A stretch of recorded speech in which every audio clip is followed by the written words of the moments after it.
Now, we have been dry, and we talk about this is the peak of the wildfire season. As cool and somewhat wet as the spring has been, this dry pattern that we've been in the last several days certainly gives you an indication of just how quickly things can get out of control, as we saw a pretty isolated area of southwest St. Johns County erupt in a wildfire that grew to about under 700 acres or so in a matter of hours throughout the afternoon. No homes are threatened or structures are threatened, but certainly smoke that's in the air could produce problems for people with breathing issues, asthma, and whatnot, and certainly concern about our heightened fire danger because we are not seeing much in the way of significant and meaningful rainfall over the next several days. We're updating the firefight from the front lines throughout the day on 104.5 FM. Follow along in the WOKV app. Chief Meteorologist Mike Burris with a 5-day first alert forecast.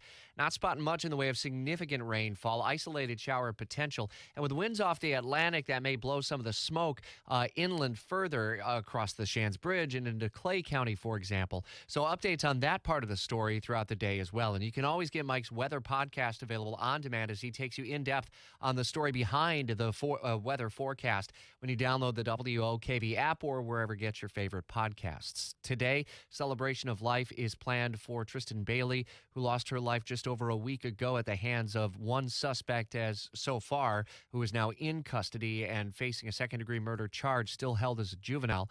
The celebration of life is planned to begin at 5 o'clock at Celebration Church on the south side. Family and friends, classmates, and more from the St. Johns County and Durbin Crossing community expected to attend and wear her favorite colors of white and aqua. We'll have coverage for you throughout the evening and be listening first thing tomorrow morning on Jacksonville's Morning News for some of the messages that were delivered by family and friends to the greater St. Johns County community. Nationally and internationally, the Mideast conflict is gaining so much attention as both sides of this, Israelis and Palestinians, are really at each other's throats and lobbing bombs and whatnot. And we have hundreds of lives that have been lost and disrupted as a result of the bloodshed and the violence.